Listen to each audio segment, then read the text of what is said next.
Hey guys, what's going on? Cyber Fury here. I wanted to start off this video by saying thank you, thank you, thank you from the bottom of my heart. You guys went absolutely crazy showing support on the last video. It's actually pretty insane to me. I never would have expected a video to go that crazy that fast. As you can see, it is now the most watched video on my channel, and it is not even close. It has like 5 times the amount of views that the next video does, which is the Battlefield video, and that came out months ago, and I thought that one did really well. So massive thank yous one more time to anybody who has interacted with that video, whether you watched it, whether you shared it, whether you liked it, whether you disliked it, or anything else. I want to thank you so much for that. I also wanted to welcome in all of the new subscribers. There are so many of you that came from that video, so that is awesome to see. I really hope you enjoy the content here and stick around for a while to see what kind of shenanigans we can get ourselves into. Speaking of interaction, the other big thing that came from this video were the amount of comments that were left. Some people saying that the video worked really well for them, the setup was great, and they were able to finish in first. Some people said that the setup did not work for them, but others in the comments did, and it was interesting to see what kind of setups you guys ran for this race. Out of all of the comments that were left, there were two that really got me thinking. It's these two on screen now. Both of them are pretty much saying the same thing. They're saying that in my race, the fastest lap was a 211, but in their races, their fastest laps are in the 209s, and what difficulty I had my game set to. For the record, I had my game set to normal, or medium, whatever the middle difficulty is. It's the one I set kind of when I first started playing the game and then just forgot about, to be honest. So I had to go back and double check. This got me thinking though, if there was a substantial difference between easy, medium, and hard, or easy, normal, and hard, it makes sense that using the global difficulty could be used to make the race easier or harder depending on what it's set to, since in the menu it says that the setting affects the AI difficulty in world events, which technically the weekly challenge is a world event. They just swap out every week. So I went back and did a couple of races to test. The two races that I did was setting it to hard and doing a race just to see what the fastest lap would be, and then setting it to easy to do the same thing and see what that fastest lap would be. After doing both of those experiments, I came up with the fastest lap time on easy was a 210, the fastest lap time on hard was a 209, and the fastest lap time for my race that I showcased in the video was a 211. Keep in mind that for this mini experiment, I just wanted to see if there's going to be a substantial difference between the two, and that this isn't really a representative set of data because the sample size for this is pretty much 1 in both cases, or 2 or 3 combined if you really want to get picky about it. There are also a perceived number of variables that are hidden and probably not constant between all of these sets. So keep that in mind as well, but that was morely just to see, hey, is there a major difference between the difficulties more than just essentially a second between the two? At least when you compare what the quote-unquote easy difficulty of a game would be and what the quote-unquote hard difficulty of a game would be. I wouldn't expect 1 second on a fastest lap to be the make or break between races. It could be, but that's not exactly what I thought here, so I decided that there had to have been something else between my game and potentially your guys' games, which led me to think that the only thing I can think of really was that the race that I showcased in the last video was not the first one that I ran when I had the NSX set up. I ran the race a couple of times before in other cars, and then once I settled on the NSX, I ran it once and got second, I believe, by a few seconds, or third or something like that. And then I reran it again, and that's when I got first and recorded that gameplay to showcase how I did it. With that in mind, I decided to test whether or not Gran Turismo might have been making the game slightly easier if you restart after a race is completely done without backing out. So I decided to put that to the test in this video here. It isn't uncommon for modern games to have a hidden difficulty slider which it can make easier or harder in order to help gauge engagement of a player with the game to make you play as long as possible. This has been really prevalent in games like Call of Duty as of late, so I wanted to see if Gran Turismo had something like that. My solution was to run 4 races around the Tokyo Expressway Challenge. Yes, you heard that right, that's over an hour and 45 minutes of just Tokyo Expressway. And the catch was to do them back to back to back to back, while using the in-game menu at the end of the race to restart, hoping that that might trigger some kind of system to scale difficulty forward or backwards. Quick disclaimers for this, I am mostly looking at the fastest lap the AI does, as well as the total race time the AI takes to finish the race. I also understand that a sample size of 4 is not exactly the most exhaustive set of data. However, this is the largest set of data that I am able to gather before the challenge resets, while still balancing life and work, because at the end of the day, YouTube is pretty much just a hobby for me at this point, so take that as you will. Now that I've laid the groundwork, let's hop into the races. I did want to show that I switched my game back into normal mode before these races. If you don't know where this lives, it's under the GT menu in the top left corner under options and then race difficulty. I'm also going to show the menu traversal between races just so you know that I'm not telling you one thing and showing you a completely different thing.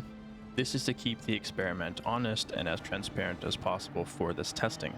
With that, into race 1 we go. Now, I'm not going to show you the entirety of these races. I wouldn't do that to you. I'm not that sadistic. So what I'm going to show you basically is the start of the race, the end of the first lap to gauge some times, and then the end of the second lap, or any laps where the fastest lap changes throughout the race. For this testing, I can say that the AI sets their fastest lap usually at the end of lap 2 into lap 3. From all of the races that I've done for this event, this happens about 90% of the time, and once the fastest lap is set, it is rarely reset after that point. Jumping ahead to the end of lap 1, we can see that the AI sets their time as a 2:15.779. We end up coming across the line and setting our lap time way after them at a 2:29.436. We are roughly a casual 14 seconds off pace currently, but as luck would have it, the driving here on my end doesn't really matter too much. We're mostly just gauging what the AI is going to run independent of the kind of race that we have. I can also huff a bit of copium saying that this was the first race of the day really early in the morning, but I'm not going to do that. Jumping ahead to the end of lap 2, we're going to see the AI set the fastest lap time a few different times right after each other, going from a 2:15 to a 2:13 to a 2:11, now settling on a 2:10.699. For the record, we are coming across the line again, still kind of slow after them, setting our second lap time as a 2:15.917, currently about 5 seconds off of pace. Jumping ahead again here to lap 6, I wanted to showcase that I pitted a lap earlier than I normally would, just to see if the lap times or if the total race time changed at all. Spoiler alert, it didn't change anything. This was the only race where I decided to do this tactic. For the other races after, I decided to pit as normal as shown in my video. As we come out of the pits, we're going to jump now towards the end of the race where we finish, and I'm going to use my magical powers to stop time to show you what my lap times are just as the race ends. For race 1, my average lap was a 2:17.497. Don't worry, I did the math for you so you don't have to. Getting our lap times in and around the high 2:12s, 2:13 range. With those lap times, we're going to come across the line to end this race in P3, down a few seconds from the AI, which you're going to see here in a minute. Just scrolling through the menus, as I said earlier, to show you that there is nothing funky going on here, just a guy collecting his 3-star driving marathon ticket. As the game finalizes the race here, you can see that we are down 8.2 seconds off of a P1, the AI running a 27-minute, 21-second .699 for the entirety of that race. So this will serve as the benchmark moving forward for other races to compare it to. With that, we hover over the retry button and we run race number 2 right away. Obviously, there's going to be nothing really special to show here, especially at the beginning of the race, so we're going to do the same thing. Jumping forward to the end of lap 1, we can see that the AI comes across the line, putting a 2:15.916 on the board as the opening fastest lap, and we are going to follow them across the line in this little slipstream terrain, running a 2:25.969, so about 10 seconds off of pace to start this race. That also puts the AI almost 2/10 slower to start this race, as we are about 4 seconds faster than we were in the race before. Swinging around to the end of lap 2, we can see the AI sets at 2:13 and then immediately sets a 2:10.369 right after. This is notable because that means the AI is now running a 3/10 faster fastest lap instead of what we'd expect, which is slightly slower. Jumping to the end of my race here, you're going to see that I set an average lap time of 216,637, which is just shy of a second faster on average between race 1 and race 2. This also makes it pretty consistent between the two races, so it's not like I'm super outpacing myself. I'm doing pretty much the same. With the slightly faster average lap time, we end up coming in second for this race, so still not winning it by any stretch of the imagination, but again, one place better than it was, so there is some gradual improvement, but figuring out whether that's just the faster time, cleaner racing on myself, or if it was actually the AI going slower is yet to be seen. As we crawl through the menus here to get to the absolute final summary screen for this race, you can see the AI ends up pulling a 27-minute 12-second .969, which is in no world any slower than the race before. That doesn't necessarily mean that there is no system, it just means that it might kick in a little bit later. So let's run into race number 3 and see if we have any different numbers there.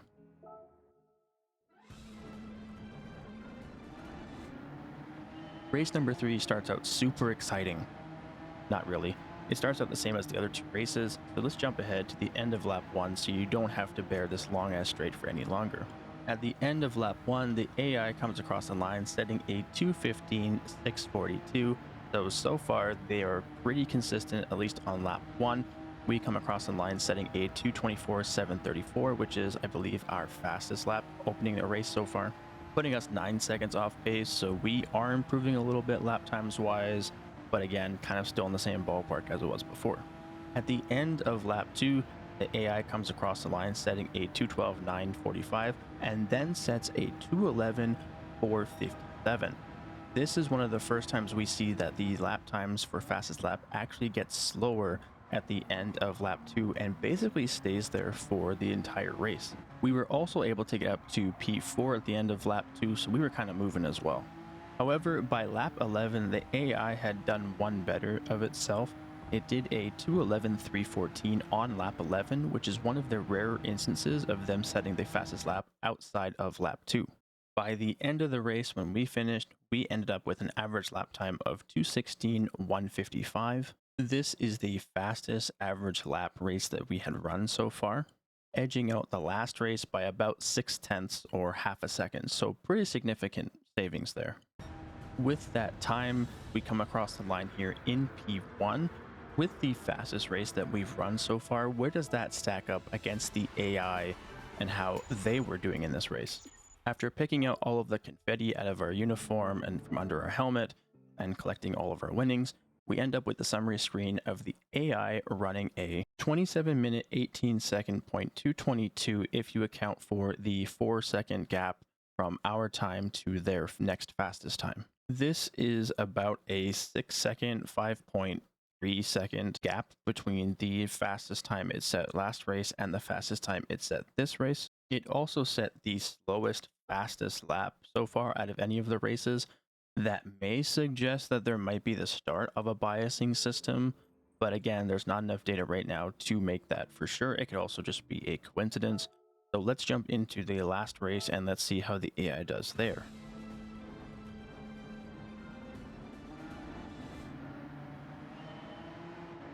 I'm not even going to say anything. We know what the process is. Let's just jump to the end of the lap. At the end of lap 1, the AI comes across setting a 216,056. We end up coming across the line here doing a 220, oh my god, 227, which I believe is the worst opening lap we've had so far, putting us 11 seconds off pace. At the end of lap 2, the AI sets a 212,972 and then a 212,056 as the fastest lap, which is by far the slowest fastest lap we've had so far.